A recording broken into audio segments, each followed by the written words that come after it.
지호야, 신호도 안 바뀐 도로를 뚫고 한 남자가 그대로 뛰어들었습니다. 계단 아래 아이를 업은 채 바닥에 쓰러진 여자가 있었거든요. 머리채를 잡히기 직전 남자의 손이 먼저 그 손목을 낚아챘습니다. 그리고 그 순간 여자의 얼굴이 드러났습니다. 2년 전 이혼한 전처였습니다. 여자의 눈이 굳었습니다. 당신이 왜 여기 있어요? 그때 등에 업힌 아이가 울음을 터뜨렸습니다. 그리고 그 울음소리 하나로 멈춰있던 두 사람의 시간이 다시 움직이기 시작했습니다. 어디서 청취하고 계신지 댓글 남겨주시고 구독, 좋아요도 부탁드립니다. 사연 시작하겠습니다. 이른 아침 도로 건너편 계단 아래에서 한 여자가 쓰러지는 걸 본 순간 준영은 차문을 닫는 것도 잊었습니다. 등에 아이를 업은 채로 쓰러진 여자였거든요. 그 찰나에 2년 동안 애써 묻어두었던 무언가가 가슴 밑바닥에서 치솟아 올랐습니다. 서울 외곽의 낡은 지하철역이었습니다. 아침 7시 플랫폼으로 내려가는 계단 입구에 벚꽃잎이 눈처럼 흩날리고 있었죠. 봄바람에 날리던 꽃잎들이 차가운 콘크리트 위로 소리 없이 내려앉았습니다. 아름다운 풍경이었습니다. 그 아름다운 풍경 한가운데서 한 여자가 무릎을 꿇고 있었거든요. 여자의 이름은 최지우였습니다. 올해 35이었죠. 등에는 포대기로 칭칭 감싸 업은 아이가 있었고 무릎 앞에는 스티로폼 김밥 통 하나가 놓여 있었습니다. 지호는 두 손으로 그 통을 꽉 잡고 있었습니다. 손가락 마디마디가 하얗게 질릴 만큼 꽉 쥔 손이었죠. 새벽 2시부터 혼자 싸서 만든 김밥 50줄이 그 안에 들어 있었습니다. 오늘 하루를 버틸 수 있는 전부였거든요. 아기를 위해 손이 닳도록 버텨온 여자였습니다. 그때였습니다. 계단 위쪽에서 발소리가 들려왔습니다. 아직도 버티네. 낮고 비릿한 목소리였습니다. 강도식이 지하철역 계단을 천천히 내려올라오며 담배 연기를 내뿜었습니다. 입꼬리가 비틀려 있었죠. 그 뒤로 부하 둘이 양옆으로 비스듬히 따라 내려왔습니다. 지호는 고개를 들지 않았습니다. 부하 하나가 발끝으로 김밥통을 슬쩍 밀었습니다. 지호의 손이 더 세게 조여들었죠. 이번 달치까지 더 붙었어. 알고 있지? 대답이 없었습니다. 지호의 턱이 아주 미세하게 떨렸습니다. 제발이요. 오늘 팔고 나서 꼭 드릴게요. 사흘만요. 목소리가 갈라져 나왔습니다. 입술을 꼭 깨물었지만 소용없었죠. 눈가가 붉게 달아올랐습니다. 강도식이 말없이 다가왔습니다. 그리고 발을 들어 김밥통을 정면으로 걷어찼습니다. 통이 계단 아래로 굴러 떨어졌습니다. 요란한 소리를 내며 계단을 굴러 내려가다 뒤집혔죠. 흰 쌀밥과 시금치와 단무지가 차가운 바닥 위로 쏟아졌습니다. 지호가 몸을 뻗어 잡으려 했지만 손이 허공을 가르고 지나갔습니다. 그 직후 부하 하나가 어깨를 세게 밀었습니다. 지호가 계단 모서리에 정강이를 부딪히며 쓰러졌죠. 등에서 아이가 깨어났습니다. 작은 몸이 포대기 안에서 꿈틀거리더니 이내 울음이 터졌습니다. 새벽 계단을 울리는 작은 울음소리였죠. 주변에 서 있던 사람들이 일제히 시선을 돌렸습니다. 그러나 아무도 다가오지 않았습니다.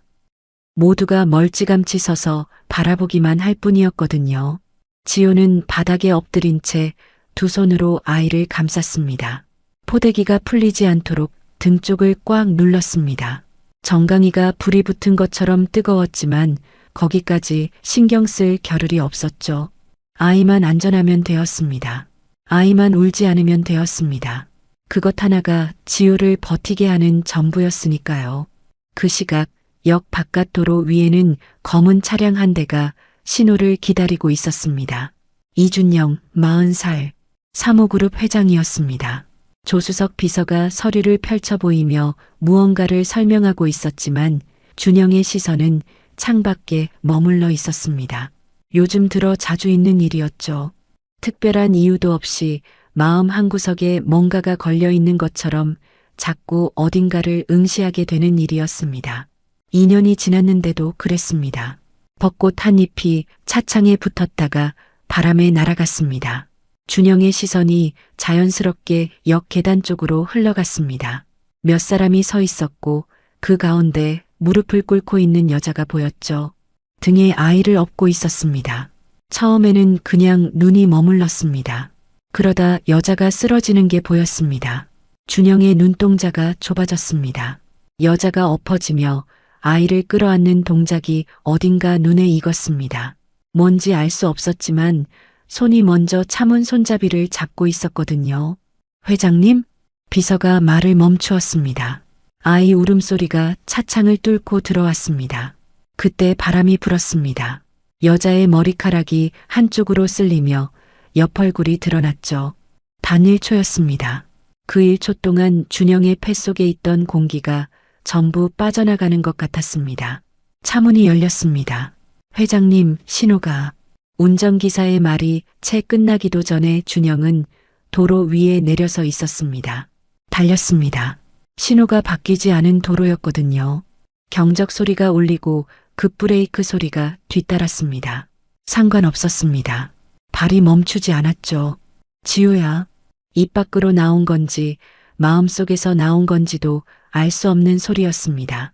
계단 위에서 강도식의 손이 지호의 머리채를 향해 뻗어 내려오고 있었습니다.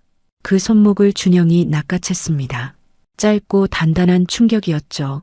강도식이 반사적으로 뒤를 돌아봤습니다. 아무 표정도 없는 얼굴이었습니다. 하지만 그 눈빛만큼은 달랐습니다. 상대를 주저없이 꺾어버릴 것 같은 눈빛이었거든요. 누군데 끼어드냐? 강도식이 힘을 실어 물었습니다. 준영은 아무 말도 하지 않았습니다. 그냥 바라보기만 했죠. 강도식의 눈 안에서 뭔가가 흔들렸습니다. 뱉으려던 말이 목구멍 안으로 되돌아갔습니다. 벚꽃이 두 사람 사이로 소리 없이 내려앉았습니다. 준영이 천천히 시선을 내렸습니다. 지호가 바닥에서 무릎을 꿇은 채 올려다보고 있었습니다. 한쪽 뺨에 흙이 묻어 있었고 눈 아래에는 며칠은 묵은 것 같은 멍이 자리 잡고 있었습니다. 입술은 말라 터져 있었죠. 등에서는 아이가 아직도 울고 있었습니다. 그 얼굴이었습니다. 2년 동안 떠올리려 하면 자꾸 흐릿해지던 그 얼굴이 지금 이 계단 아래에서 자신을 바라보고 있었습니다. 두 사람의 시선이 마주쳤습니다. 지호의 눈동자 안에서 뭔가가 딱 굳어버렸습니다.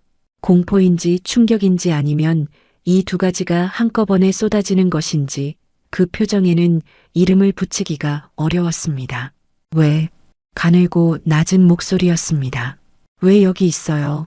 벚꽃이 지호의 어깨 위로 내려앉았습니다. 아이는 아직도 울고 있었죠. 지호의 손이 천천히 떨리기 시작했습니다. 이제는 추위 때문만이 아니었습니다. 준영이 손을 내밀었습니다. 지호는 그 손을 보지 않았습니다. 아니, 보고도 못 본 척했습니다. 포대기 매듭을 두 손으로 더 단단히 여미며 천천히 몸을 일으켰죠. 정강이가 욱신거렸지만 티를 내지 않으려 입술을 꽉 깨물었습니다. 바닥에 쏟아진 김밥 쪽으로 시선을 돌렸습니다. 허리를 굽혀 통을 집으려 했죠. 준영이 먼저 집어들었습니다. 나요. 지우의 목소리가 낮게 깔렸습니다. 준영은 내려놓지 않았습니다. 두 사람 사이에 짧은 침묵이 흘렀죠. 강도식은 그 풍경을 팔짱을 낀 채 바라보고 있었습니다. 입꼬리에 비릿한 웃음이 걸려 있었습니다.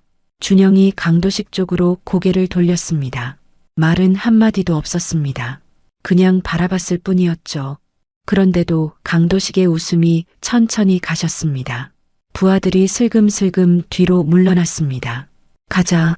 강도식이 낮게 중얼거리며 몸을 돌렸습니다.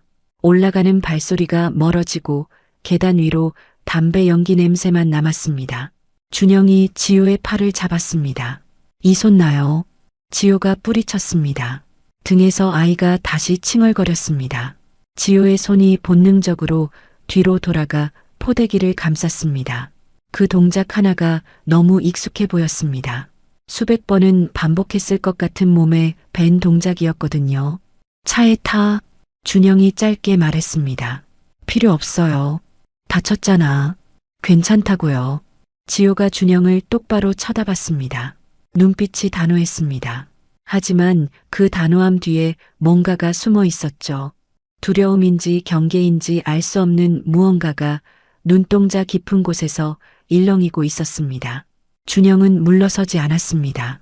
지호의 팔을 다시 잡았고 이번에는 놓지 않았습니다. 지호가 버티며 발을 굴렀지만 소용없었죠. 결국 두 사람은 계단을 올라 도로 쪽으로 향했습니다. 차 문이 열렸습니다. 운전기사가 굳은 얼굴로 서 있었죠.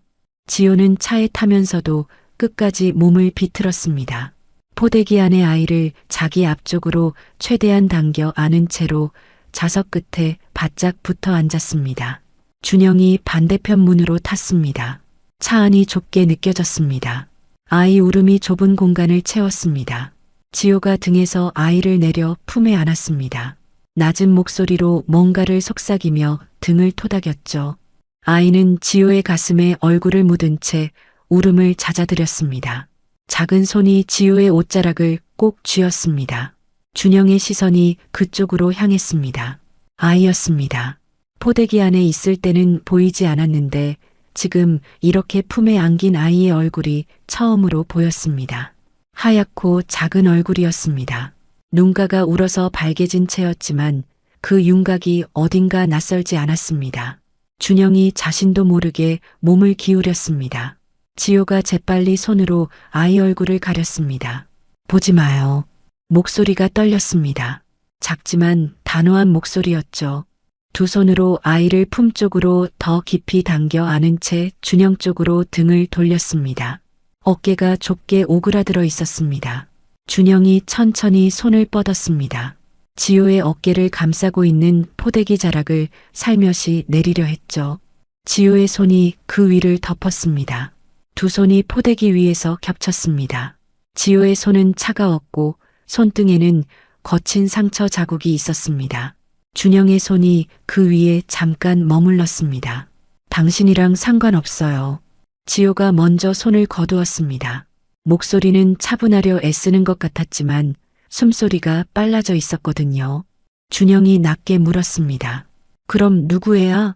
차 안이 조용해졌습니다. 빛이 창밖으로 흘러 지나가고 새벽 도로의 가로등이 하나씩 스쳐 지나갔습니다. 지호는 대답하지 않았습니다. 창밖을 바라보는 것인지 아무것도 보지 않는 것인지 알 수 없는 눈빛이었죠. 준영이 다시 한번 물었습니다. 최지호. 이름을 부르는 목소리였습니다. 2년 만에 그 이름을 소리내어 불렀습니다. 자신도 알아차리지 못하는 사이 목소리가 낮게 가라앉았죠. 지호의 어깨가 미세하게 떨렸습니다. 눈을 감았습니다. 대답은 없었습니다. 그때 아이의 손이 뻗었습니다. 포대기 밖으로 나온 작은 손이었습니다. 지호도 준영도 예상하지 못했던 동작이었죠. 그 작은 손이 허공을 더듬다가 준영의 손등 위에 얹혔습니다. 꼭 쥐었습니다. 아이 손가락이 준영의 손가락 하나를 감싸 쥘 만큼 작은 손이었습니다. 준영의 눈동자가 흔들렸습니다. 시선이 아이에게서 지호에게로 천천히 이동했습니다. 지호는 여전히 창밖을 보고 있었습니다. 아니면 눈을 감고 있었는지도 모릅니다. 뺨 위로 무언가 가늘게 흘러내렸습니다. 지호는 손등으로 재빨리 닦아냈습니다. 아이는 준영의 손가락을 놓지 않았습니다. 준영이 차 앞쪽을 향해 말했습니다. 병원. 짧고 단호한 한마디였습니다. 운전기사가 고개를 끄덕였죠. 지호가 고개를 돌렸습니다. 안 가도 돼요. 안 된다는 거 알잖아. 준영의 목소리는 낮았지만 움직이지 않았습니다. 지호가 입술을 열었다가 닫았습니다. 할 말이 있었는지 없었는지 결국 아무 말도 나오지 않았죠. 차가 속도를 올렸습니다. 아이는 여전히 준영의 손가락을 쥐고 있었습니다. 지호는 그 장면을 보지 않으려는 듯 얼굴을 반대 방향으로 돌렸습니다. 차창에 희미하게 비친 지호의 눈이 빨개져 있었습니다. 이른 아침 도로 위로 벚꽃이 날렸습니다. 바람이 불 때마다 꽃잎들이 차 옆으로 흩어졌다가 사라졌습니다. 아름다운 새벽이었습니다. 그 아름다움이 이 차 안의 공기와는 너무 달랐거든요. 준영은 아이의 손을 빼내지 않았습니다. 그냥 그대로 두었습니다. 아이의 작은 손이 쥔 힘이 생각보다 세었습니다. 놓지 않으려는 것 같았죠. 그 손의 온기가 이상하게 낯설지 않았습니다. 이때까지만 해도 그 작은 손이 쥔 힘의 의미를 준영은 알지 못했습니다. 병원 현관에 차가 멈추자마자 대기하고 있던 의료진이 움직였습니다. 준영의 연락을 받은 병원 측이 미리 준비를 해둔 것이었죠. 흰 가운을 입은 의사들과 간호사 셋이 현관 앞에 서 있었습니다. 차 문이 열리는 순간 그들이 일제히 다가왔습니다. 지호는 차에서 내리지 않으려 했습니다. 괜찮다고요. 병원 안 와도 된다고요. 목소리는 낮았지만 어깨에 힘이 잔뜩 들어가 있었습니다. 아이를 품에 꽉 안은 채 좌석 끝으로 물러났죠. 간호사가 부드럽게 팔을 잡으며 안내하려 했습니다. 지호가 그 손을 뿌리쳤습니다. 준영이 차에서 내려 돌아왔습니다. 아이 먼저요. 지호가 굳은 얼굴로 말했습니다. 자신보다 아이가 먼저라는 뜻이었죠. 의사가 고개를 끄덕이며 아이 쪽으로 손을 뻗었습니다. 그제야 지호가 발을 내딛었습니다. 휘청했습니다. 준영이 팔을 잡았고 이번에는 뿌리치지 않았습니다. 그럴 기력이 없었는지도 몰랐습니다. VIP 병동 처치실이었습니다. 준영은 처치실 한쪽에 서 있었습니다. 의료진이 움직이는 동안 준영은 아무것도 하지 않았습니다. 할 수가 없었거든요. 그냥 서 있었습니다. 눈앞에서 벌어지는 일들을 받아들이는데 시간이 필요했습니다. 아니, 받아들여지지 않았습니다. 아이를 처치대에 눕혔습니다. 포대기가 풀리자 작은 몸이 드러났죠. 담요도 없이 얇은 천 하나로 감싸여 있었습니다. 의사가 체온을 재고 숫자를 읽었습니다. 35도 초반이었습니다. 간호사가 서둘러 보온 담요를 가져왔죠. 준영은 그 숫자를 들으면서도 실감이 나지 않았습니다. 새벽 지하철역에서 포대기 하나의 의지에 그찬 바닥에 있었다는 사실이 그제야 조금씩 무게를 갖기 시작했거든요. 지호는 처치대 옆을 떠나지 않았습니다. 아이 손을 잡은 채로 서 있었습니다. 간호사가 어머니도 검사를 받아야 한다고 말하자 고개를 저었습니다. 아이 곁에 있겠다고 했죠. 간호사가 재차 이야기하자 그때서야 마지못해 자리를 옮겼습니다. 아이 이마에 손등을 한번 갖다 댔다가 뗐습니다. 그 짧은 동작 안에 긴 시간이 담겨 있었습니다. 얼마나 많은 새벽을 저렇게 버텼을지 준영은 차마 생각하지 않으려 했습니다. 옆 처치실로 자리를 옮겼습니다. 의사가 지호를 진찰했습니다. 혈압을 재고 청진기를 대고 눈을 확인했습니다. 검사가 이어질수록 의사의 미간이 좁아졌죠. 지호는 처치대 위에 앉아 무릎 위를 내려다보고 있었습니다. 검사받는 동안 아무 말도 하지 않았습니다. 물어봐도 대답이 짧았고 시선은 계속 문 쪽을 향했습니다. 아이가 있는 방향이었거든요. 영양실조 상태입니다. 의사가 준영 쪽을 바라보며 말했습니다. 목소리가 낮았습니다. 혈압도 위험 수준이고 빈혈도 심각합니다. 언제부터 이러셨는지 모르겠지만 상태가 오래된 것 같아요. 준영이 지호를 바라봤습니다. 지호는 의사의 말을 듣고 있는지 없는지 알 수 없는 표정으로 앉아 있었습니다. 표정 자체가 없었습니다. 그냥 앉아 있었죠. 손을 무릎 위에 얹고 등을 약간 구부린 채로 준영의 눈이 그 손 위에 머물렀습니다. 손등이었습니다. 거칠었습니다. 손등 위에는 오래된 상처 자국이 여러 개 겹쳐 있었습니다. 부엌칼에 긁힌 자국 같기도 했고 뭔가에 쓸린 것 같기도 했습니다. 마디 사이사이가 텄고 손톱이 짧게 잘려 있었습니다. 새벽마다 김밥을 쌌을 손이었습니다. 설거지를 하고 바닥을 닦고 무거운 것을 들었을 손이었죠. 2년이라는 시간이 저 손 위에 전부 새겨져 있었습니다. 2년 전 그 손은 달랐습니다. 억지로 기억을 꺼낸 게 아니었습니다. 그냥 겹쳐 보였습니다.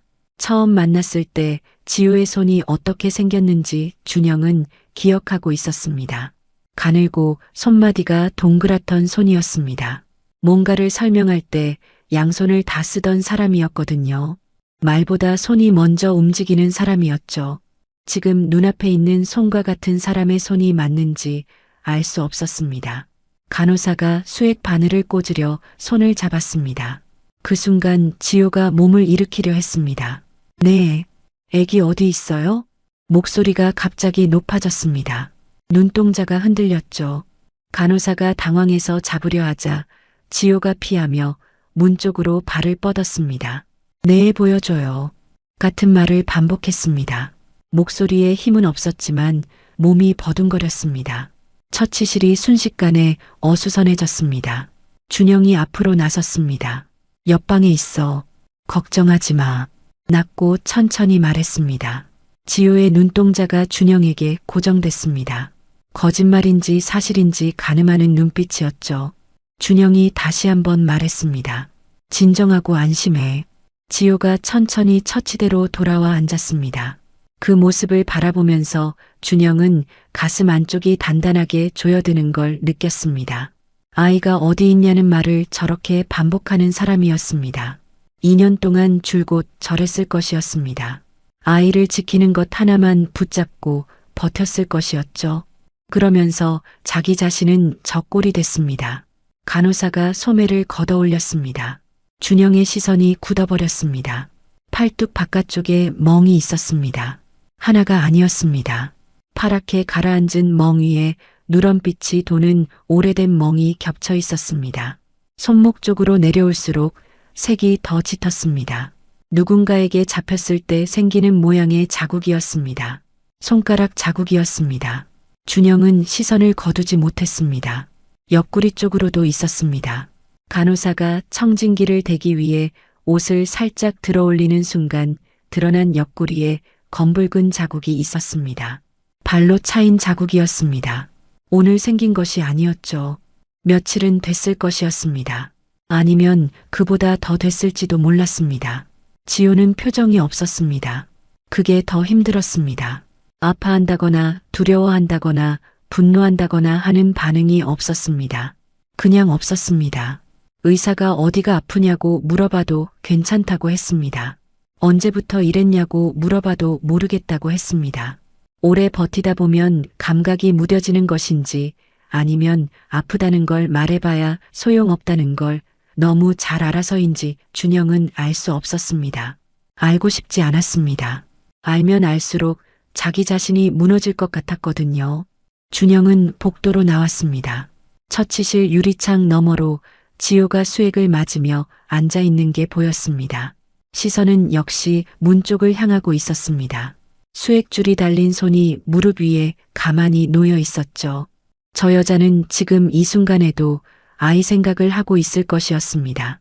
자기 몸이 얼마나 망가졌는지는 관심이 없을 것이었습니다. 그게 인연이었습니다. 준영은 복도 벽에 등을 기댔습니다. 천장을 올려다봤습니다. 형광등 빛이 차가웠습니다. 눈을 감았습니다. 이혼을 요구한 건 지효였습니다. 서류를 직접 들고 왔고 이유를 묻는 준영에게 그냥 끝내고 싶다고 했습니다. 더 살고 싶지 않다고 했습니다. 그 말을 들으면서 준영은 자존심이 상했습니다. 붙잡는 것은 자존심이 허락하지 않았죠. 지효가 원한다니까, 지효가 선택한 것이니까 그렇게 납득했습니다. 그런데 지금 이 순간 모든 것이 흔들렸습니다. 팔뚝에 손가락 자국이 있는 여자가 스스로 이혼을 원한다고 했습니다. 아이를 등에 업고 새벽에 김밥을 팔던 여자가 그냥 끝내고 싶다고 했습니다. 자기 밥도 못 먹으면서 아이만 끌어안고 버티던 여자가 더 살고 싶지 않다고 했습니다. 그게 진심이었을까요? 아니면 다른 이유가 있었던 것일까요? 준영의 손이 주먹을 쥐었습니다. 쥐었다가 폈습니다. 다시 쥐었습니다. 비서가 복도 끝에서 다가왔습니다. 준영이 먼저 말했습니다. 지효 이혼 전부터 행적 전부 조사해요. 비서가 멈췄습니다. 어느 범위까지요? 이혼 전부터 오늘까지 어디서 살았는지, 누구를 만났는지, 그 강도식이라는 놈이 뭐 하는 놈인지 전부 다요. 알겠습니다. 비서가 몸을 돌렸습니다. 준영이 한마디 더 했습니다. 빠르게요. 비서가 사라졌습니다. 준영은 다시 유리창 너머를 바라봤습니다. 지효가 수액줄을 바라보고 있었습니다. 무슨 생각을 하는지 알 수 없는 얼굴이었죠. 2년 전 마지막으로 지효의 뒷모습을 봤을 때 저 등이 꼿꼿했습니다. 문을 나서는 발걸음이 흔들리지 않았습니다. 그때 준영은 저 꼿꼿함이 체념이라고 생각했습니다. 미련이 없다는 뜻이라고 생각했죠. 그런데 아니었습니다.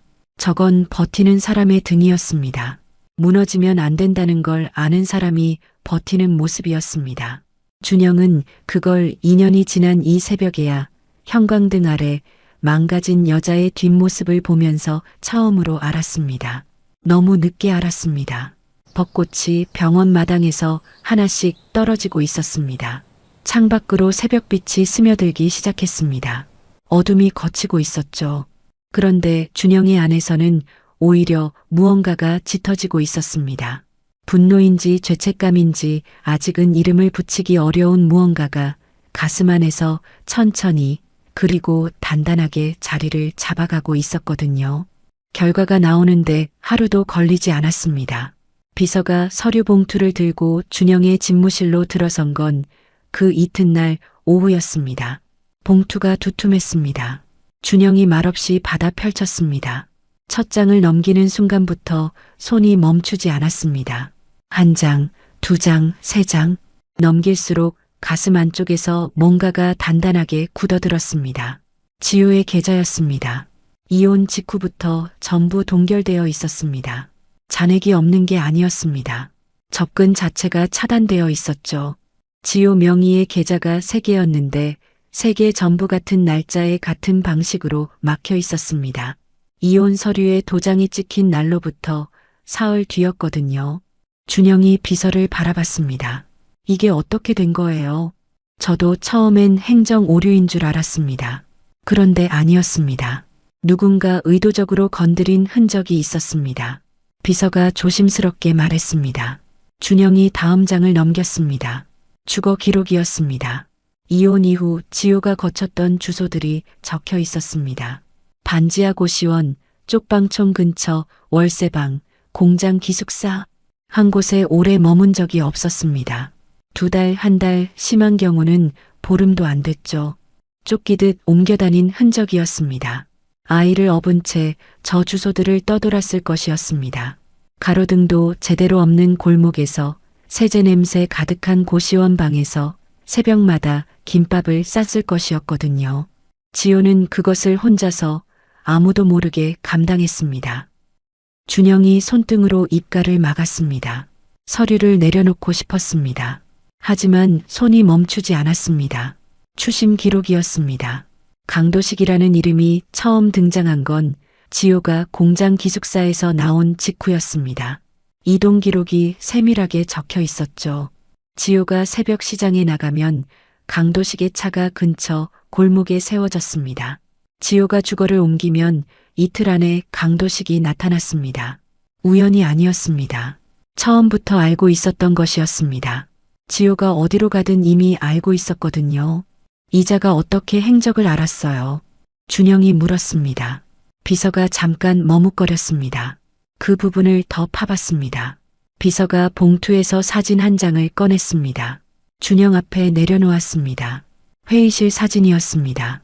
사모그룹 본사 소회의실이었죠. 준영도 아는 공간이었습니다. 찍힌 날짜는 이혼 서류가 들어오기 사흘 전이었습니다.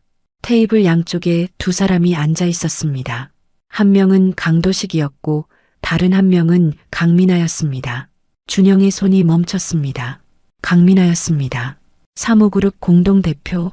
준영과 10년 넘게 사업을 함께 해온 사람이었습니다. 준영이 가장 신뢰했던 파트너였거든요. 강민아가 강도식이랑 어떤 관계예요? 사촌 남매입니다. 비서가 짧게 답했습니다. 그 한마디가 공기를 바꿨습니다. 준영이 사진을 다시 내려다봤습니다. 회의실에 앉은 2사람이었습니다. 강민아가 무언가를 테이블 위로 밀고 있었습니다. 서류 같은 것이었죠. 강도식이 그것을 받아들고 있었습니다. 다음 장을 넘겼습니다. 통화 기록이었습니다. 강민아와 강도식의 통화 내역이 날짜별로 정리되어 있었습니다. 지효가 주거를 옮길 때마다 아이를 낳기 직전에 공장을 그만두던 날에 강도식이 처음 찾아간 날 전날 밤에 전부 통화가 있었습니다. 규칙적이었습니다. 우연이 아니었습니다. 녹취록도 있었습니다. 비서가 조심스럽게 설명했습니다. 강도식 주변을 탐문하는 과정에서 흘러나온 것이라고 했습니다. 준영이 읽었습니다. 짧은 내용이었습니다. 완전히 끊어놔야지. 강민아의 목소리라고 표기된 쪽이었습니다. 그 아래에 강도식의 답이 적혀 있었습니다. 알았어. 그게 전부였습니다.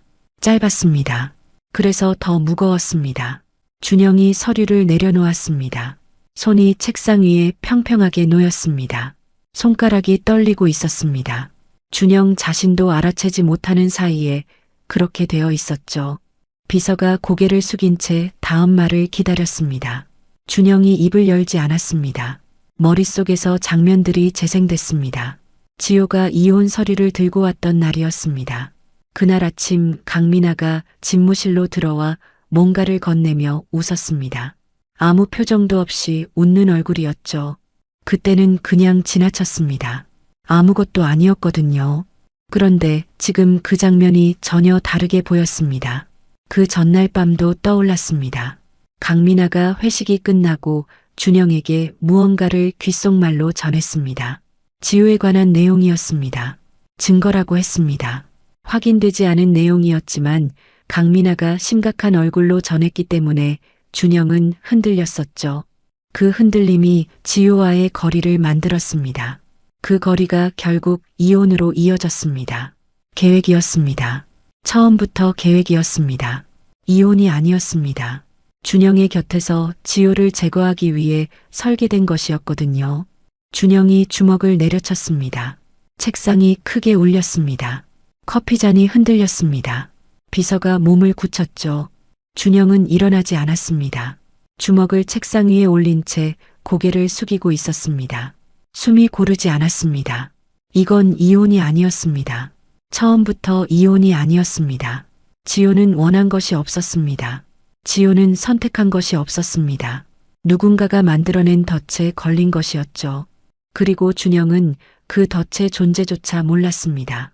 아니, 알려 하지 않았습니다. 지효가 원한다는 말 한마디에 더 묻지 않았습니다. 지효가 새벽 지하철역 계단에서 무릎을 꿇고 있을 때 준영은 따뜻한 곳에 있었습니다. 지효가 팔뚝에 손가락 자국이 생기도록 잡힐 때 준영은 아무것도 몰랐습니다. 지효가 아이를 등에 업은 채 쪽방촌을 전전할 때 준영은 그 이름을 입에 올리지도 않았습니다. 그게 인연이었습니다. 준영이 천천히 고개를 들었습니다. 눈빛이 달라져 있었습니다. 아까까지 흔들리던 눈이 아니었습니다. 어딘가 차갑게 가라앉은 눈빛이었죠. 비서가 그 눈을 보고 자세를 고쳐 잡았습니다. 강민아 지금 어디 있어요? 오늘 오전 이사회 참석 후 본사에 있는 것으로 파악됩니다. 자료 전부 복사해 두고요. 준영이 일어섰습니다. 아무한테도 말하지 마요. 아직은. 비서가 고개를 끄덕였습니다. 준영이 창가로 걸어갔습니다. 유리창 너머로 서울 시내가 내려다 보였습니다. 저 어딘가에 있을 지효가 생각났습니다. 병원 처치실에서 수액을 맞으며 아이 쪽을 바라보던 여자였습니다. 손등이 거칠어진 여자였죠. 표정이 없는 여자였습니다. 그 표정이 없는 게 이해가 됐습니다. 사냥당한 사람의 얼굴이 저렇습니다. 어디서 누가 올지 모르는 상태로 오래 쫓기면 감정을 드러낼 여유가 사라집니다. 그냥 버티는 것만 남습니다. 지효는 2년 동안 그렇게 살았습니다. 준영의 손이 유리창에 닿았습니다. 차가웠습니다. 이건 이혼이 아니었습니다. 이건 사냥이었습니다. 그리고 준영은 그 사냥의 장본인이 누구인지 이제 알았습니다. 병실은 조용했습니다. 아이가 잠든 뒤로 지효는 침대 옆 의자에 앉아 수액줄이 꽂힌 손을 무릎 위에 얹은 채 그냥 있었습니다. 아이의 숨소리가 규칙적으로 들렸고 보온 담요에 감싸인 작은 몸이 오르내리는 것을 바라보면서 지효는 처음으로 등받이에 등을 기댔죠. 며칠 만인지 알 수 없었습니다. 이렇게 등을 기대고 앉아본 게 언제였는지 기억조차 나지 않았거든요. 눈을 감으려 했습니다. 그때였습니다. 문이 열렸습니다. 노크가 없었습니다. 지호가 눈을 떴죠. 간호사인 줄 알았는데 아니었거든요. 베이지색 트렌치 코트를 걸친 여자였습니다. 굽이 높은 구두가 바닥을 딛는 소리가 단단했고 머리를 단정하게 올려 묶은 채 목에는 진주 목걸이가 걸려 있었습니다. 화장이 흠 하나 없이 정돈된 얼굴이었는데 40을 넘긴 나이인데도 어딘가 날이 서 있는 인상이었거든요. 걸음이 느렸습니다. 서두르지 않았죠. 이 병실에 들어올 자격이 있는 사람처럼 천천히 그리고 여유롭게 들어오더니 문을 닫았습니다.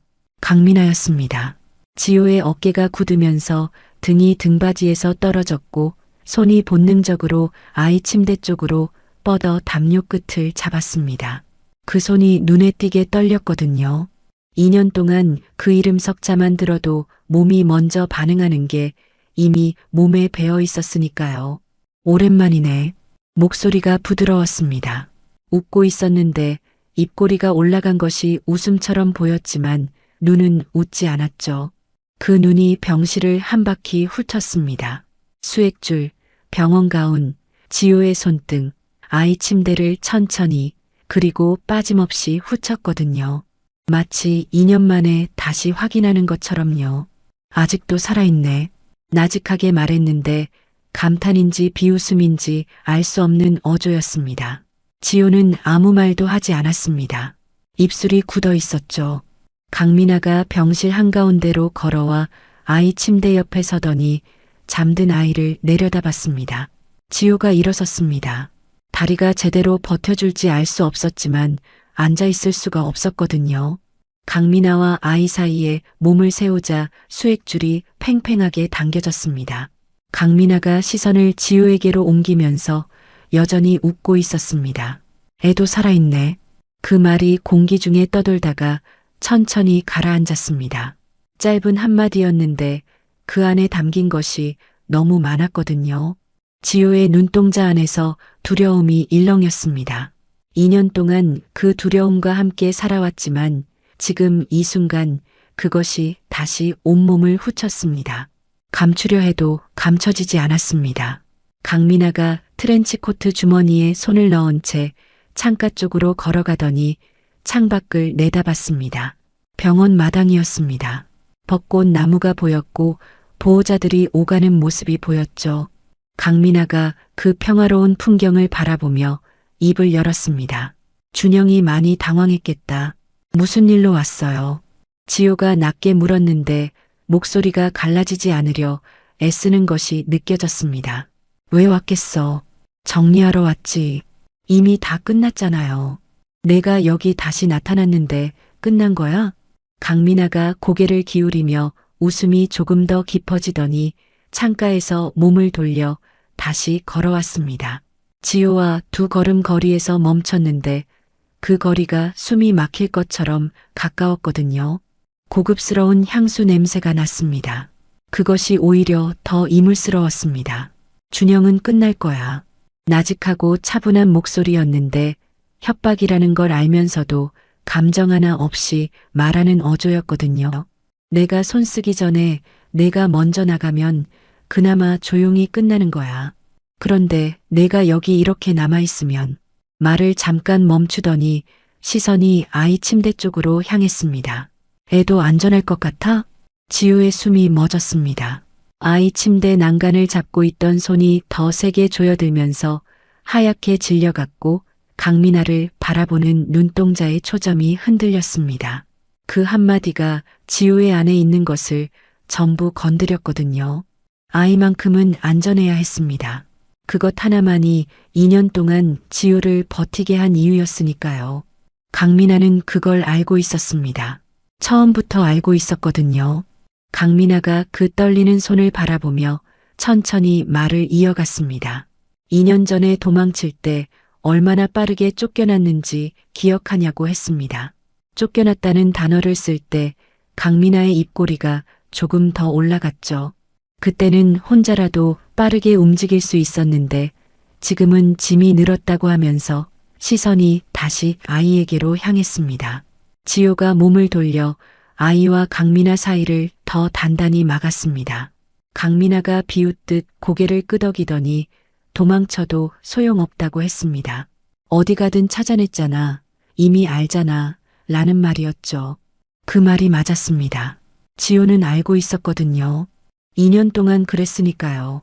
어디를 가도 강도식이 나타났고 주소를 바꿔도 이름을 숨겨도 새벽에 몰래 이사를 해도 소용없었습니다. 그게 강민아가 뒤에 있었기 때문이라는 걸 지효는 막연하게 알고 있었습니다. 증거가 없었을 뿐이었죠. 강민아가 몸을 돌려 문 쪽으로 걸어가더니 문에 손을 얹으며 말했습니다. 준영한테 잘 생각해 보라고 하라고. 아니, 내가 알아서 결정하라고. 어차피 선택지가 있겠냐고 했습니다. 나가려다 잠깐 멈추더니 돌아보지 않은 채였습니다. 애 얼굴 예쁘더라. 그 한마디를 남기고 나갔습니다. 구두 굽소리가 복도를 따라 멀어졌습니다. 단단하게 울리던 소리였는데 이번에는 달랐거든요. 여유롭고 느린 소리였습니다. 지효는 그 자리에 서 있었습니다. 문이 닫힌 뒤에도 구두 소리가 귓속에서 사라지지 않았거든요. 다리가 후들거리면서 천천히 무릎이 꺾이더니 아이 침대 옆으로 주저앉았습니다. 손이 아이 담요 위를 더듬었습니다. 아이는 여전히 자고 있었고 숨소리가 규칙적이었죠. 아무것도 모르는 얼굴이었습니다. 그 모르는 얼굴이 지효의 눈을 더 뜨겁게 만들었거든요. 지효가 담요 위에 이마를 댔습니다. 소리가 없었습니다. 어깨가 흔들렸지만 소리가 나지 않았거든요. 울음을 참는 것이 아니었습니다. 이미 소리 없이 우는데 익숙해진 것이었습니다. 2년 동안 그렇게 울었거든요. 아이가 깰까봐, 누군가 들을까봐 그냥 소리 없이 어깨만 흔들며 울었습니다. 그 시절 우리 어머니들이 그러셨듯이 누군가에게 들키지 않도록 혼자 사귀는 울음이었거든요. 창밖에서 바람이 불었습니다. 병원 마당에 벚나무가 흔들리면서 꽃잎 몇 개가 떨어졌고 병실 유리창에 꽃잎 하나가 붙었다가 바람에 쓸려 내려갔습니다. 아름다웠습니다. 아무것도 모르는 봄이었거든요. 그때 복도에서 발소리가 들렸습니다. 지효가 얼굴을 들고 손등으로 눈가를 빠르게 닦았습니다. 자세를 고쳐 잡으려 했는데 다리가 말을 듣지 않았죠. 침대 난간을 잡고 일어서려는 순간 문이 열렸습니다. 준영이었습니다. 준영이 병실 안을 한눈에 훑었습니다. 지효의 눈이 붉은 것을 봤고 바닥에 주저앉아 있는 것도 봤죠. 방금 전까지 누군가가 있었던 것처럼 공기가 달랐습니다. 향수 냄새가 남아 있었거든요. 무슨 일 있었어? 질문이 아니라 확인이었습니다. 지효가 고개를 저었습니다. 준영이 병실 안으로 들어서더니 지효 옆에 쪼그려 앉았습니다. 지효가 몸을 옆으로 돌리며 괜찮다고 했습니다. 안 괜찮아 보인다는 말에 다시 괜찮다고 했습니다. 두 사람 사이에 짧은 침묵이 흘렀죠. 준영이 일어서더니 복도에 있던 경호원을 불렀습니다. 방금 전에 2층에 누가 올라왔냐고 물었고 경호원이 머뭇거리다가 회색 트렌치코트 여성이 면회를 왔다고 했습니다. 맡기가 어려웠다고 했죠. 준영이 낮은 목소리로 누구든 이 병실에 들어오는 사람은 자신에게 먼저 확인을 받으라고 했습니다. 준영이 다시 병실 안으로 들어와 지효 옆 의자를 당겨 앉았습니다. 지효가 그 동작을 바라보다가 뭐 하는 거냐고 물었습니다. 있을 거라고 했습니다. 왜냐고 물었더니 그냥이라고 했죠. 준영이 팔짱을 끼더니 아이 침대 쪽을 바라봤습니다. 지효가 한참 준영을 바라보다가 시선을 걷었습니다. 아이 담요 위에 손을 얹었습니다. 아이가 자고 있었거든요.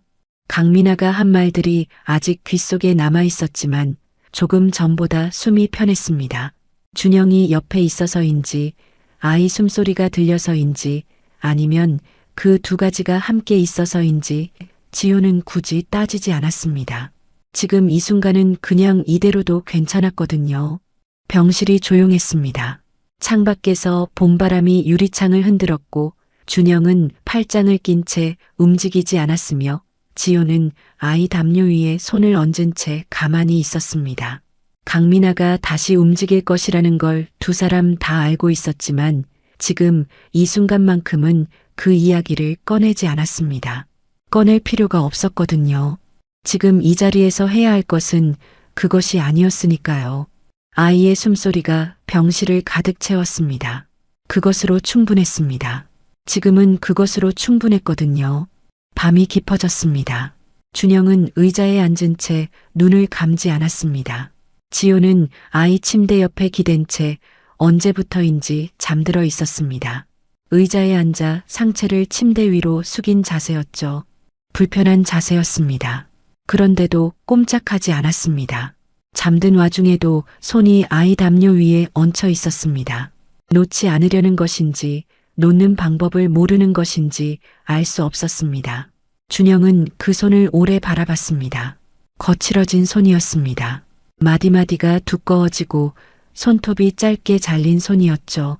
저 손으로 새벽마다 김밥을 쌌을 것이었습니다. 저 손으로 아이를 업고 버스를 탔을 것이었습니다.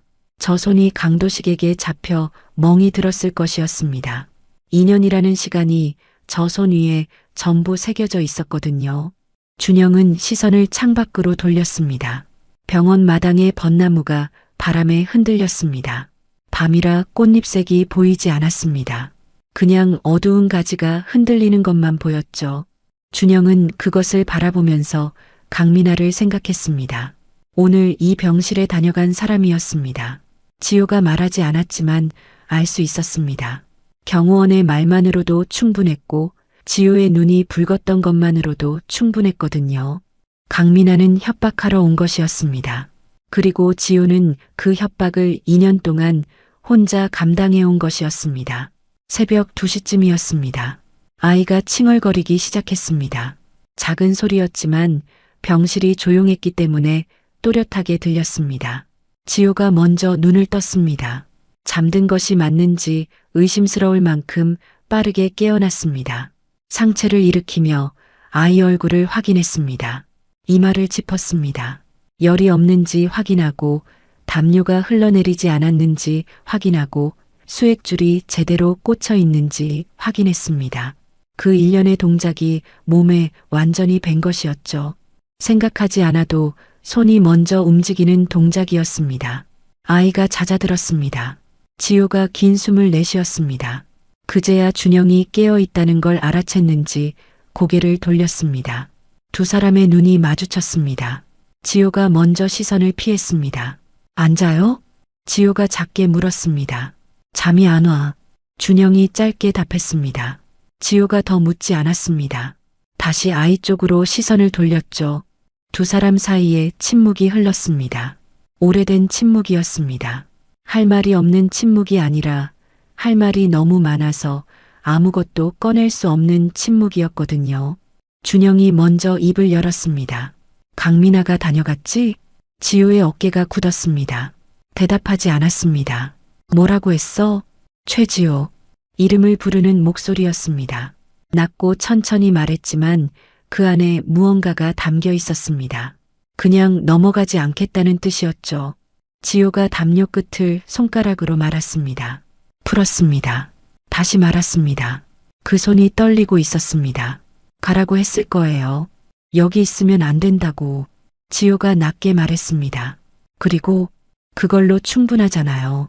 지효의 목소리가 잘게 흔들렸습니다.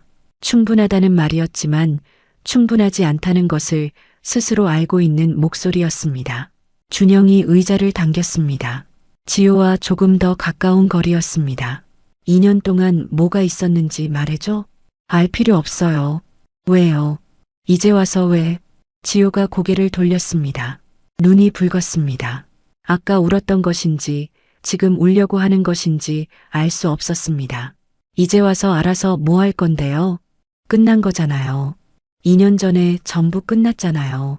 목소리가 높아지려다 꺾였습니다. 지효가 입술을 깨물었습니다. 아이가 자고 있었기 때문이었습니다. 깨울 수 없었거든요.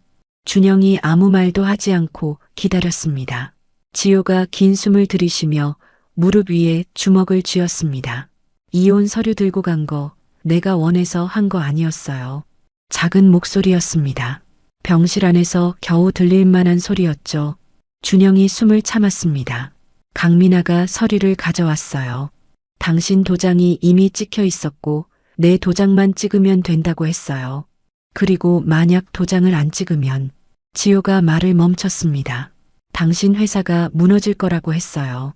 내가 당신 발목을 잡고 있다고, 내가 사라져야 당신이 산다고. 손이 떨렸습니다. 주먹을 더 세게 쥐었습니다. 그 말이 사실인지 거짓인지 확인할 방법이 없었어요. 나는 그쪽 사람이 아니었으니까요. 당신 회사 일을 내가 어떻게 알아요? 강민아가 가져온 서류들이 진짜처럼 보였고 숫자들이 적혀 있었고 나는 목소리가 끊겼습니다. 나는 그냥 믿었어요. 준영의 손이 무릎 위에서 천천히 주먹을 쥐었습니다. 아무 말도 하지 않았습니다. 할 수가 없었거든요. 지효의 말이 한마디씩 가슴 안으로 들어와 박혔습니다. 도장 찍고 나왔을 때 강도식이 기다리고 있었어요. 계좌가 막혔다는 걸 그날 알았고 살던 집 보증금도 이미 처리가 됐다는 걸 그날 알았어요. 아무것도 없었습니다. 진짜 아무것도. 지효의 눈에서 눈물이 흘렀습니다. 닦지 않았습니다. 닦을 겨를이 없었는지 아니면 이제 닦는 것도 포기한 것인지 알 수 없었습니다. 처음엔 친정에 갔어요. 그런데 강도식이 따라왔어요. 친정 가게 앞에서 기다리고 있었습니다. 부모님한테 피해가 갈 것 같아서 나왔어요. 고시원으로 갔고 거기도 보름 만에 나타났어요. 공장 기숙사로 갔는데 또 나타났어요. 어떻게 알고 오는 건지 처음엔 몰랐습니다. 나중에 알았죠. 강민아가 뒤에 있다는 걸. 목소리가 점점 낮아졌습니다. 임신 사실을 알았을 때 무서웠어요. 아이까지 생기면 더 위험할 것 같았거든요. 그런데 또 그 아이 때문에 버텼어요. 포대기 하나 구해서 업고 다니면서 새벽에 김밥 싸면서 그냥 하루하루 버텼습니다. 지효가 아이를 내려다봤습니다. 잠든 얼굴이었습니다. 아무것도 모르는 얼굴이었죠. 강도식이 몇 번 직접 왔어요. 돈을 내놓으라고 했습니다. 내가 가진 게 없다고 했더니 잠깐 말이 끊겼습니다. 팔뚝을 잡고 벽에 밀치며 발로 찼어요. 그래도 아이는 놓지 않으려고. 준영이 눈을 감았습니다. 감았다가 떴습니다. 뜨자마자 시선이 지효의 팔뚝으로 향했습니다. 병원 가운 소매 아래로 살짝 드러난 팔뚝이었습니다. 그 멍 자국이었습니다. 손가락 자국이 남은 그 팔뚝이었습니다. 지효가 계속 말했습니다. 아이를 뺏길까봐 그게 가장 무서웠어요. 강민아가 한 번은 연락을 해서 아이를 데려갈 수도 있다고 했어요.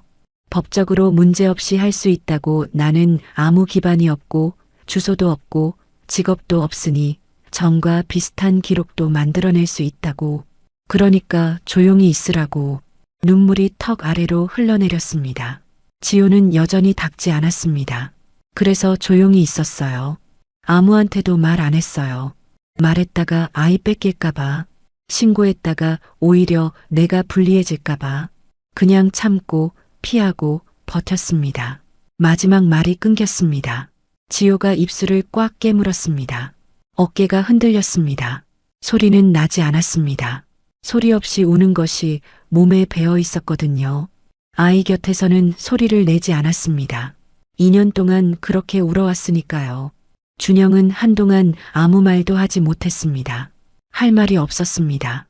미안하다는 말을 하기에는 너무 늦었고 몰랐다는 말을 하기에는 그게 변명이 됐습니다. 지효 앞에서 자신의 이름으로 설계된 덫이 있었고 그 덫을 준영은 2년 동안 의심조차 하지 않았습니다. 준영이 천천히 손을 뻗었습니다. 지효의 손 위에 얹었습니다. 지효가 몸을 굳혔습니다. 피하지는 않았습니다. 피할 기력이 없는 것인지 아니면 그 온기가 지금 이 순간 너무 낯설어서 어떻게 해야 할지 모르는 것인지 그냥 굳어 있었습니다. 준영이 낮게 말했습니다. 다 끝내줄게. 지효가 고개를 들었습니다. 강민아도 강도식도 전부 다요? 목소리가 조용했습니다. 소리를 높이지 않았습니다. 그런데 그 조용함 안에 무언가가 단단하게 들어차 있었습니다. 흔들리지 않는 것이었습니다. 지호가 그 눈빛을 바라봤습니다. 준영의 눈이 처음으로 흔들리지 않았습니다. 지호가 시선을 거두었습니다. 아이 쪽으로 얼굴을 돌렸습니다. 아이가 자고 있었습니다. 작은 손이 담요 위에 놓여 있었죠. 지호가 그 손을 손끝으로 살며시 건드렸습니다. 아무 말도 하지 않았습니다. 하지만 준영의 손을 뿌리치지도 않았습니다. 그 손이 자신의 손 위에 얹혀 있는 채로 그냥 아이를 바라봤습니다. 병실 밖에서 복도를 지나는 발소리가 들렸다가 멀어졌습니다. 병원은 조용했습니다. 벚꽃 나무가 바람에 흔들리는 소리가 창밖에서 희미하게 들렸습니다. 준영은 그날 밤 그 자리를 지켰습니다. 아침이 올 때까지 그 의자에서 움직이지 않았습니다. 지호도 움직이지 않았습니다. 아이가 자는 동안 두 사람은 아무 말도 하지 않았습니다. 할 말이 없어서가 아니었습니다. 지금 이 순간만큼은 말보다 이 자리가 더 필요했거든요. 창밖이 서서히 밝아왔습니다. 새벽빛이 병실 유리창을 물들였습니다. 아이가 작은 소리를 냈습니다. 지우의 손이 움직였습니다. 아이 이마를 짚었습니다. 열이 없었습니다. 지우의 어깨에서 힘이 조금 빠졌습니다. 준영이 그 모습을 바라봤습니다. 그리고 속으로 다짐했습니다. 오늘이 지나면 강민아와 마주할 것이었습니다. 2년 동안 쌓인 것들을 전부 꺼낼 것이었습니다. 지호가 새벽 계단에서 무릎을 꿇어야 했던 이유를, 아이 손이 차갑도록 포대기 하나에 의지해야 했던 이유를, 팔뚝에 손가락 자국이 남도록 잡혔던 이유를 전부 물을 것이었습니다. 그리고 끝낼 것이었습니다. 회의실 문이 열리기 전부터 분위기가 달랐습니다. 사모그룹 본사 대회의실이었는데 긴급 주주총회 공지가 나간 건 이틀 전이었거든요. 사유는 경영 현안 보고였고 내용도 평범했지만 이상하게도 임원들 사이에서 말이 돌았습니다. 뭔가 있다는 말이었죠. 회장이 직접 소집했다는 것, 그리고 강민아 공동대표가 전날 저녁부터 연락이 잘 되지 않았다는 것이 겹쳐지면서 회의실 복도는 아침부터 웅성거렸거든요. 강민아는 늦지 않게 도착했습니다. 네이비 재킷을 입고 머리를 단정하게 내렸으며 귀에는 작은 골드 귀고리가 달려 있었는데 걸음이 흔들리지 않았습니다. 회의실로 들어서며 자리에 앉은 임원들에게 가볍게 눈인사를 건넸고 입꼬리가 올라가 있었죠. 여유로운 얼굴이었습니다. 이 자리가 뭘 위한 자리인지 아직 모르는 것인지 아니면 알면서도 모른 척하는 것인지 알 수 없었거든요. 강민아가 상석 옆자리에 앉아 물을 한 모금 마시고 서류를 펼쳤습니다. 그때 문이 다시 열렸습니다. 준영이었습니다. 회의실 공기가 한순간에 바뀌었는데 준영이 안으로 들어서는 것만으로도 분위기가 달라지는 사람이었지만 오늘은 달랐습니다. 걸음이 느렸고 서두르지 않았거든요. 자리에 앉으면서 아무에게도 눈인사를 하지 않았고 강민아를 보지 않은 채 그냥 정면 스크린을 바라봤습니다. 강민아가 준영을 바라봤습니다. 준영은 강민아를 보지 않았죠. 그 무시가 강민아의 눈동자 안에서 무언가를 건드렸는지 눈꼬리가 아주 미세하게 떨렸습니다. 평소라면 자리에 앉자마자 서류를 넘기며 시작 신호를 줬을 준영이었는데 오늘은 아무것도 하지 않았거든요. 그냥 앉아서 정면을 바라봤습니다. 비서가 앞으로 나오며 총회 시작을 알렸고 임원들이 자세를 고쳐 잡았습니다. 강민아가 서류를 내려다보다가 의제가 경영 현안 보고였으니 자신이 먼저 발언할 차례라고 생각했는지 입을 열려 했습니다. 스크린이 켜졌습니다. 강민아의 입이 멈췄거든요. 숫자였습니다. 자금 흐름 그래프였는데 회사 계좌에서 빠져나간 금액들이 날짜별로 정리되어 있었습니다. 빨간 선이 위아래로 그려진 그래프였죠. 준영이 스크린을 가리키며 지난 3년 동안 사모그룹 비자금 계좌에서 외부로 빠져나간 금액이 총 240억 원이라고 말했습니다. 회의실이 술렁였고 임원들이 서로 눈빛을 교환했습니다.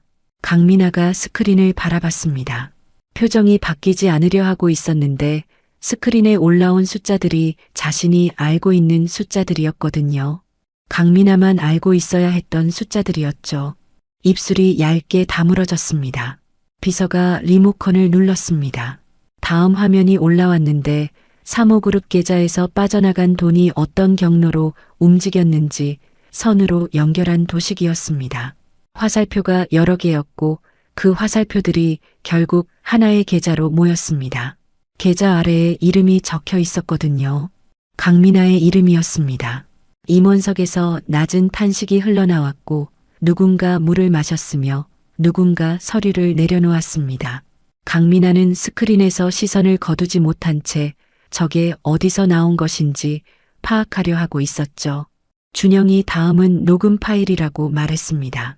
비서가 재생 버튼을 눌렀고 스피커에서 소리가 흘러나오자 회의실 공기가 완전히 굳어버렸습니다. 강민아의 목소리였거든요. 또렷하고 깨끗하게 녹음된 목소리였습니다. 완전히 끊어놔야지. 그 말 뒤에 강도식의 목소리가 이어졌습니다. 알았어. 짧은 대화였는데 그 짧음이 오히려 더 선명하게 회의실을 채웠거든요. 재생이 멈추자 아무도 말하지 않았습니다. 강민아가 물잔을 집었다가 내려놓았는데 손이 떨렸는지 물잔이 테이블 위에서 작게 흔들렸습니다. 준영이 다시 입을 열었습니다. 강민아 공동대표는 지난 3년 동안 회사 자금을 개인 용도로 유용했으며 전 배우자를 대상으로 한 조직적 괴롭힘과 불법 추심의 사주한 정황이 확인됐고 관련 증거 자료는 이미 수사기관에 제출됐다고 했습니다. 강민아가 고개를 돌렸습니다. 처음으로 준영을 바라봤죠. 눈이 달라져 있었는데 여유로움이 사라진 그 눈 안에서 무언가가 빠르게 움직이고 있었습니다. 아직 빠져나갈 방법을 찾고 있었거든요. 준영아. 낮고 부드러운 목소리였습니다. 10년 넘게 함께 해온 사람에게 쓰는 어조였죠. 이건 오해이고 자료가 잘못 해석된 거라며 자신이 설명하면 된다고 했습니다. 회의만 올립니다. 준영이 자르듯 말했고 강민아의 말이 그 자리에서 멈췄습니다. 비서가 회의만 서류를 꺼내 임원들 앞으로 돌렸는데 강민아가 테이블 위에 놓인 자신의 이름이 적힌 서류를 내려다봤습니다. 찬성에 손을 드는 임원들이 하나씩 늘어갔습니다. 처음에는 머뭇거리던 사람들도 옆을 확인하더니 손을 들었고 강민아가 그것을 하나씩 세고 있는 것이 눈빛으로 보였습니다. 표정이 조금씩 그리고 돌이킬 수 없이 굳어갔거든요. 만장일치였습니다. 그 순간 회의실 문이 다시 열리더니 제복 차림의 남자들이 들어섰습니다. 강민아가 고개를 들어 문 쪽을 바라봤는데 그 남자들이 자신을 향해 걸어오고 있었거든요. 강민아가 자리에서 일어서며 잠깐 내 말 좀 들어봐 준영아 라고 했는데 목소리가 처음으로 흔들렸습니다. 아무도 멈추지 않았습니다. 준영이 강민아를 바라봤습니다. 처음으로 시선이 마주쳤는데 강민아의 눈에 애원인지 분노인지 공포인지 한꺼번에 섞인 것이 떠올랐습니다. 준영의 얼굴에는 아무것도 없었거든요. 차갑지도 않았습니다. 분노하지도 않았죠. 그냥 바라봤습니다. 그 무표정이 어떤 감정보다 더 무거웠는데 강민아가 그 눈빛 앞에서 입을 다물었습니다. 수갑이 채워졌습니다.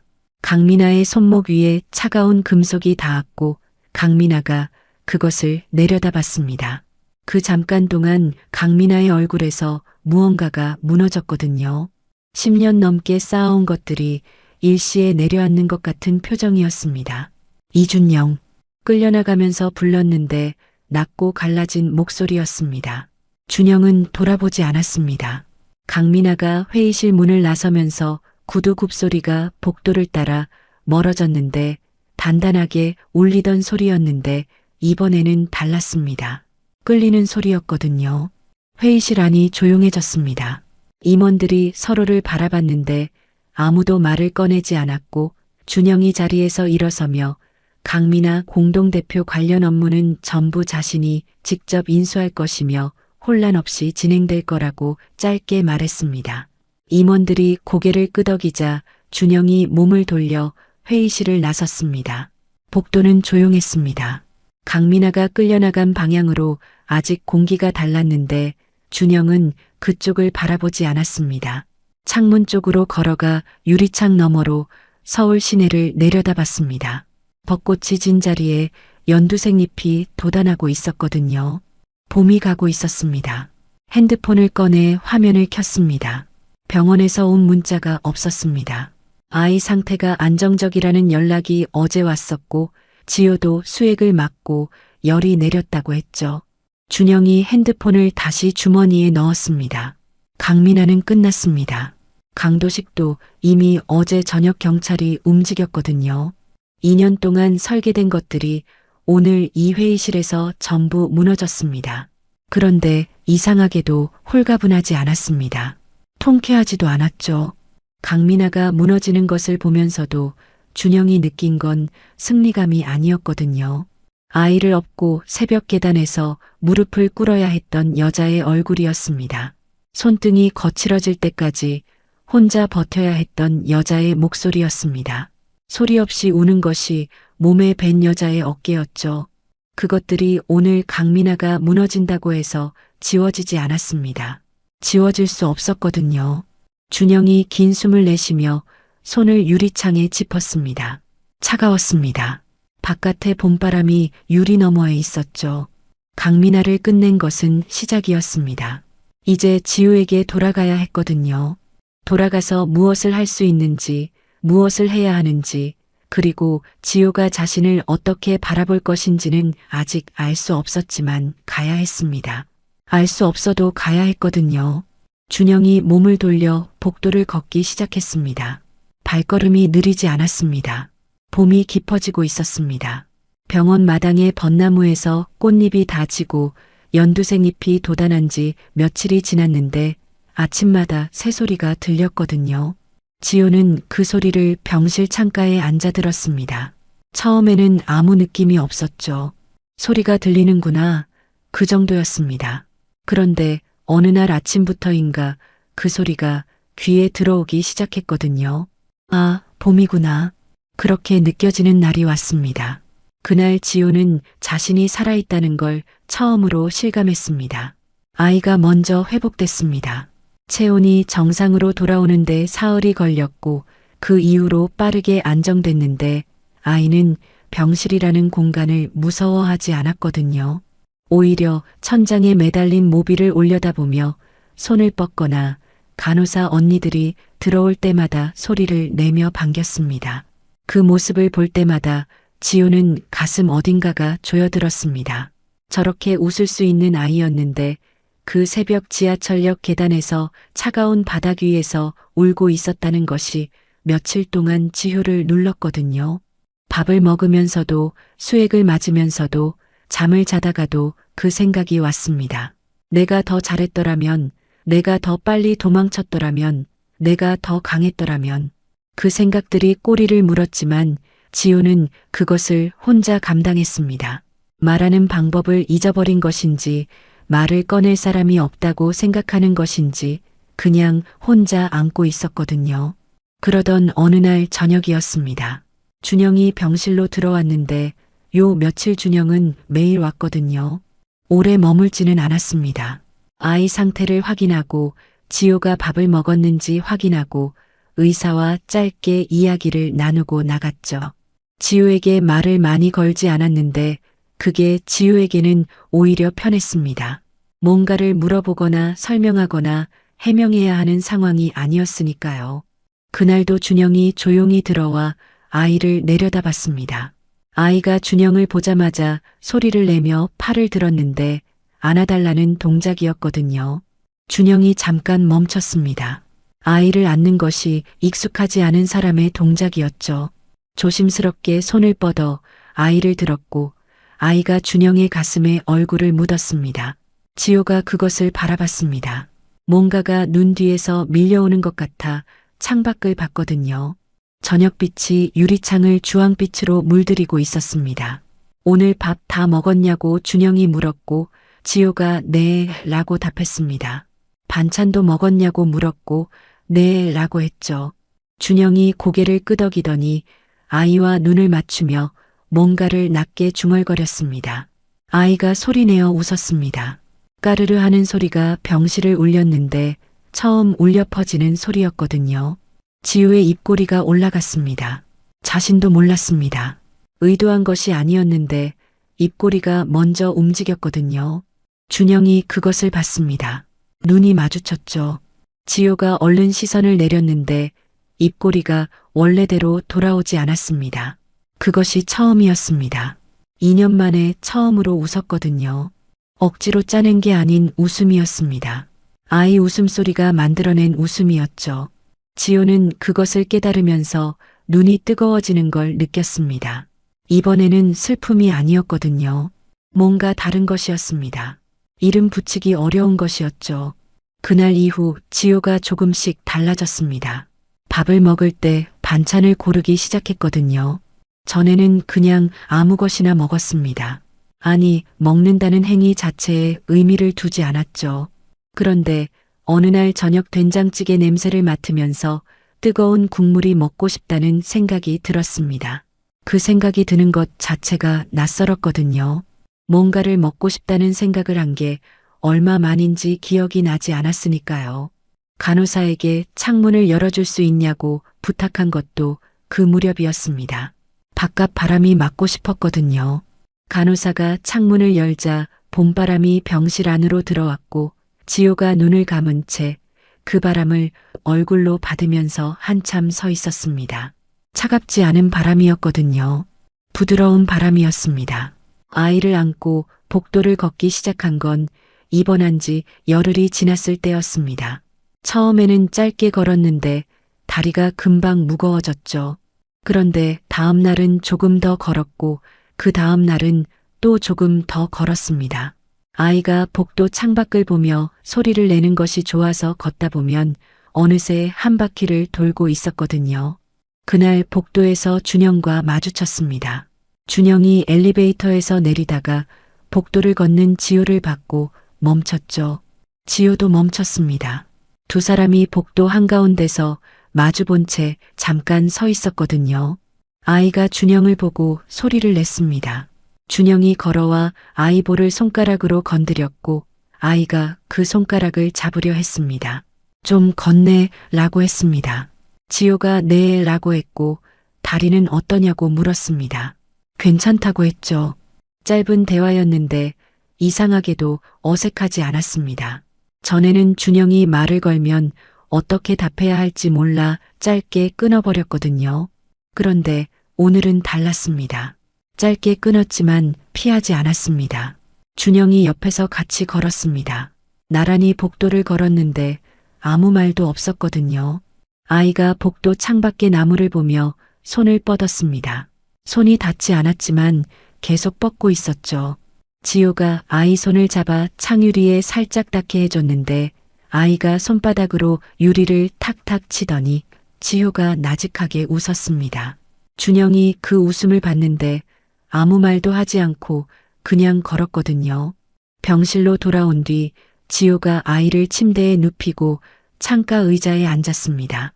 준영이 맞은편에 앉았죠. 두 사람이 잠시 아무 말도 하지 않았거든요. 지효가 먼저 입을 열었습니다. 도망 안 갈 거라고 했습니다. 강민아가 어떻게 됐는지 알고 있고 강도식도 다 끝났다는 거 알고 있다고 했죠. 그래서 도망 안 가도 된다는 걸 알지만 그게 이유가 아니라고 했습니다. 아이한테 떳떳하고 싶다고 도망 다니는 엄마가 아니라 제대로 서 있는 엄마를 보여주고 싶다고 했거든요. 그러려면 자신이 먼저 일어서야 하는데 이제는 일어설 수 있을 것 같다고 했습니다. 목소리가 잠깐 흔들렸지만 끝까지 갔거든요. 준영이 오래 지효를 바라봤습니다. 지효는 창밖을 보고 있었는데 눈이 촉촉했지만 흘러내리지는 않았습니다. 입술이 굳지 않았죠. 이전과 달랐거든요. 표정이 없던 여자가 아니었습니다. 뭔가를 감추려는 여자도 아니었습니다. 그냥 말하고 있었습니다.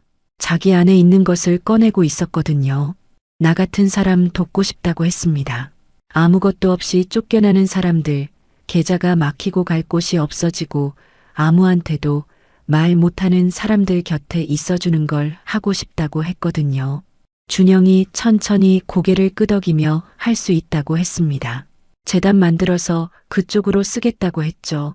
지호가 잠깐 입술을 움직였다가 멈추더니 창밖을 바라봤습니다. 저녁빛이 창유리를 타고 병실 안으로 길게 들어오고 있었습니다. 고맙다는 말이 작게 나왔거든요. 준영이 대답하지 않았습니다. 대답 대신 아이 침대 쪽을 바라봤죠. 아이가 천장 모비를 올려다보며 손을 뻗고 있었습니다.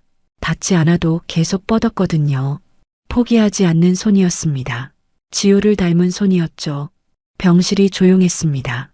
창밖으로 새소리가 들렸는데 저녁인데도 새가 울었거든요. 봄이라서 그런 것이었습니다. 봄에는 늦게까지 새가 울었습니다. 지호가 그 소리를 들으면서 눈을 감았다가 떴습니다. 오래전에 잃어버렸다고 생각했던 것이 조금씩 돌아오고 있었거든요. 이름 붙이기 어려운 것이었지만 분명히 있었습니다. 가슴 어딘가에서 아주 작게, 그런데 분명하게 움직이고 있었습니다. 살고 싶다는 마음이었습니다. 봉투가 도착한 건 아무 예고 없는 날 오후였습니다. 준영의 비서가 집무실 문을 두드리며 들어섰는데 표정이 평소와 달랐거든요. 조심스러운 얼굴이었습니다. 손에 흰 봉투가 들려 있었는데 강민아 측 변호사가 전달한 것이라고 했습니다. 준영이 봉투를 받았습니다. 변호사 사무소 이름이 찍혀 있었고 뒷면에는 아무 설명이 없었거든요. 준영이 봉투를 열어 안을 꺼냈습니다. 서류 한 장과 사진 한 장이었습니다. 사진을 먼저 봤는데 병원 복도 같은 곳에서 찍힌 것이었고 젊은 여자의 얼굴이 선명하게 담겨 있었습니다. 준영이 알지 못하는 얼굴이었거든요. 사진 뒷면을 뒤집어 보니 날짜와 장소가 적혀 있었습니다. 2년 전이었고 지호가 이혼 서류에 도장을 찍기 석 달 전이었죠. 서류를 펼쳤습니다. 변호사 명의의 짧은 문서였는데 읽어 내려가다 손이 멈췄습니다. 이 아이는 이준영의 아이가 아닙니다. 라는 한 줄이었거든요. 그 아래에 짧은 설명이 이어졌습니다. 지호가 임신 중이던 시기에 준영 외에 다른 남성과 접촉한 기록이 있다는 내용이었고 사진 속 여자는 그 남성의 지인으로 당시 상황을 알고 있는 목격자라고 적혀 있었습니다. 변호사는 마지막 줄에 필요시 DNA 검사를 통해 확인하시기 바란다고 덧붙였거든요. 준영이 서류를 내려놓았습니다. 한동안 아무것도 하지 않았습니다. 창밖을 바라봤는데 하늘이 맑았고 바람이 부는지 건물 아래 가로수 잎이 흔들리는 게 보였거든요. 준영은 그것을 바라봤습니다. 아무 생각도 하지 않으려 했지만 이미 머릿속에서 뭔가가 빠르게 움직이고 있었습니다. 아이의 얼굴이 떠올랐습니다. 처음 봤던 날이었습니다. 차 안에서 포대기가 풀리며 드러난 작은 얼굴이었고 지호가 손으로 가리려 했던 얼굴이었죠. 병원에서 처치대에 누웠을 때 보았던 그 얼굴이 어딘가 낯설지 않았습니다. 처음부터 그랬거든요. 그런데 그게 단지 지호를 닮아서인지 아니면 다른 이유가 있었던 것인지 지금은 알 수 없었습니다. 준영이 비서를 불렀습니다. 이거 어디서 나온 자료인지 확인해달라고 했고 변호사가 출처를 밝히지 않았기 때문에 확인이 필요하다고 했죠. 비서가 고개를 끄덕이고 나갔습니다. 준영은 다시 창밖을 바라봤습니다. 강민아였습니다. 구치소에 있는 강민아가 마지막 패를 꺼낸 것이었거든요. 재판을 앞두고 협상 카드로 쓰려는 것인지 아니면 그냥 무너지면서 같이 끌어내리려는 것인지 알 수 없었습니다. 강민아가 할 수 있는 일이었고 그 사람이라면 충분히 할 수 있었거든요. 그런데 문제는 그것이었습니다. 강민아가 만들어낸 거짓이라면 간단했습니다. 확인하고 끝내면 됐죠.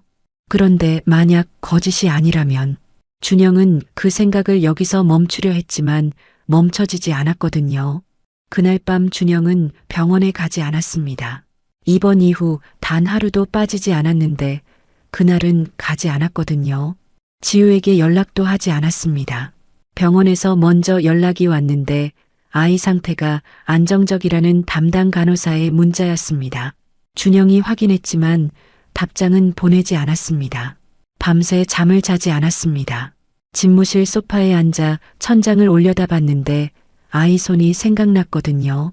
차 안에서 허공을 더듬다가 준영의 손가락을 잡았던 그 손이었습니다. 꼭 쥐었던 손이었죠. 작고 따뜻한 손이었는데 그 온기가 이상하게 낯설지 않았다는 것도 기억났습니다. 그런데 지금 그 온기의 의미를 어떻게 받아들여야 하는지 알 수 없었거든요. 지우의 얼굴이 떠올랐습니다. 이혼 서류에 도장을 찍었다는 것이 강민아의 협박 때문이었다는 걸 알고 있었습니다. 2년 동안 쫓기며 살았다는 것도 알고 있었죠. 팔뚝에 남은 손가락 자국도 소리 없이 우는 것이 몸에 밴 것도 알고 있었습니다. 그 여자가 다른 사람의 아이를 낳았을 수 있는 것인지 준영은 그 질문을 붙잡고 밤을 보냈거든요. 다음 날 오전에 비서가 들어왔습니다. 확인했다고 했습니다. 사진 속 여성은 실존 인물이 맞는데 2년 전 당시 해외에 있었다고 했거든요. 출입국 기록이 있었고 국내에 없었던 사람이 목격자로 지목된 것이었습니다. 준영이 자료를 들었습니다. 출입국 기록이었는데 사진에 적힌 날짜와 장소에 그 여성이 존재할 수 없다는 내용이었거든요. 이 자료가 어디서 나온 것인지 추적해 봤더니 강도식 주변 인물이 만들어낸 것으로 보이고 사진도 합성 흔적이 있었다고 했습니다. 준영이 자료를 테이블 위에 내려놓았습니다. 조작이었습니다. 강민아가 마지막으로 꺼낸 카드가 처음부터 만들어진 것이었거든요. 그런데 그것을 확인하기까지 하룻밤이 걸렸습니다. 그 하룻밤 동안 준영은 흔들렸거든요. 증거도 없이 확인도 없이 강민아가 던진 말 한마디에 흔들렸습니다. 2년 전과 똑같았습니다.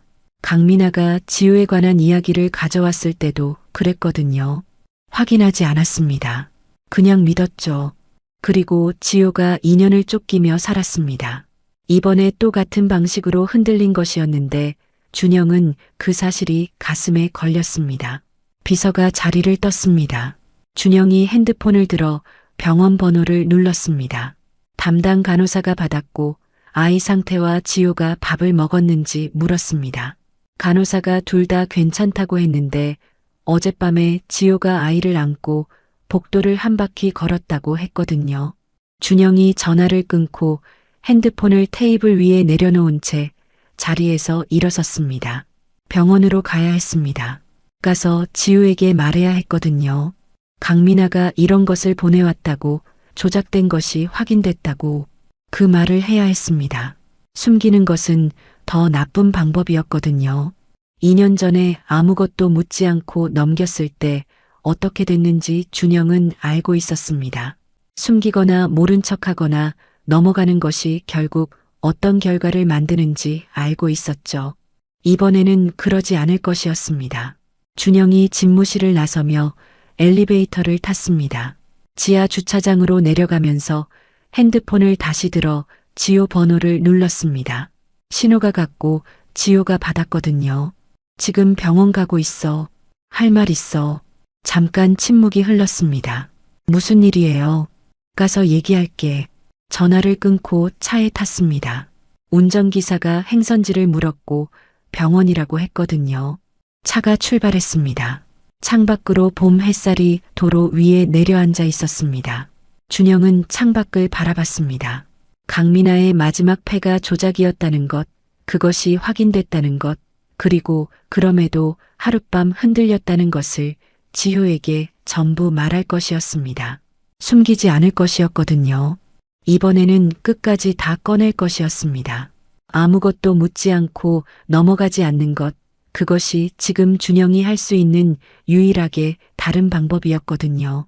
차가 병원 방향으로 속도를 올렸습니다. 준영이 병실 문을 열었을 때 지우는 창가에 서 있었습니다. 아이를 안은 채였는데 봄 햇살이 유리창을 통해 들어와 지우의 옆얼굴을 밝히고 있었거든요. 역광이었습니다. 그 비단에 서 있는 지우의 윤곽이 처음 만났던 날과 달랐는데 달라졌는데도 어딘가 익숙했습니다.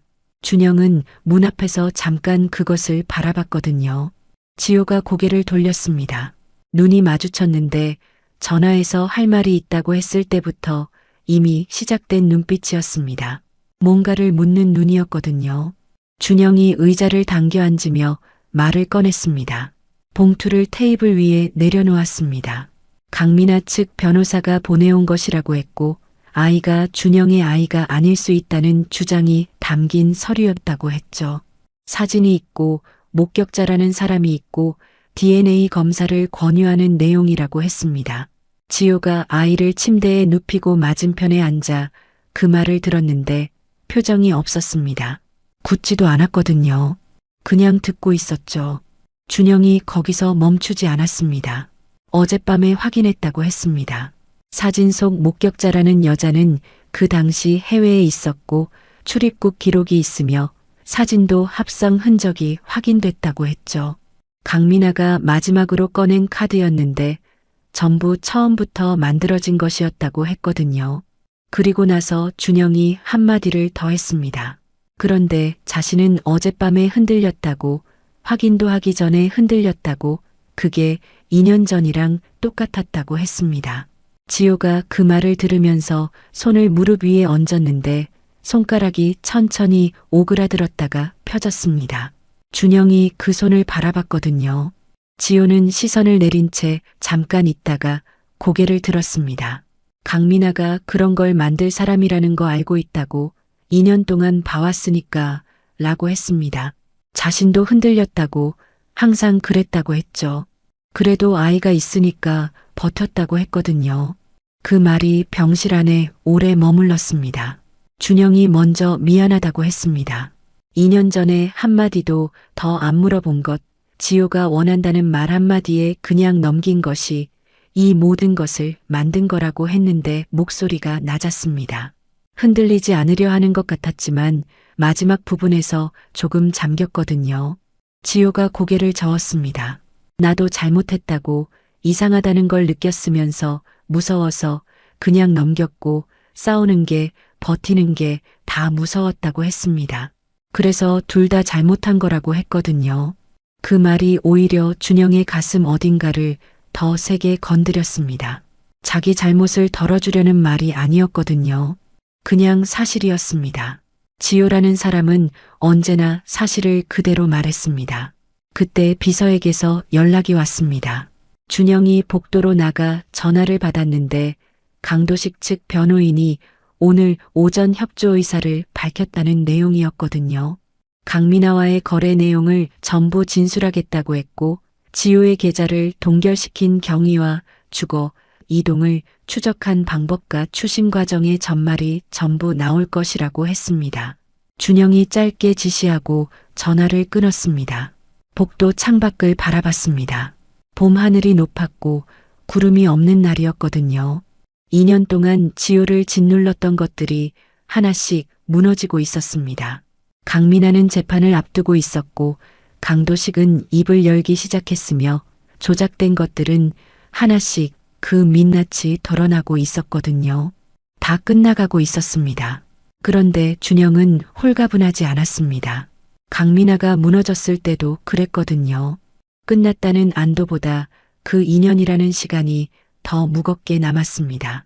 지호가 새벽 계단에서 무릎을 꿇어야 했던 날들이, 아이를 등에 업은 채 쪽방촌을 전전했던 날들이, 소리 없이 우는 것이 몸에 밴 날들이, 강도식이 감옥에 간다고 해서 그 시간이 없어지는 것은 아니었거든요.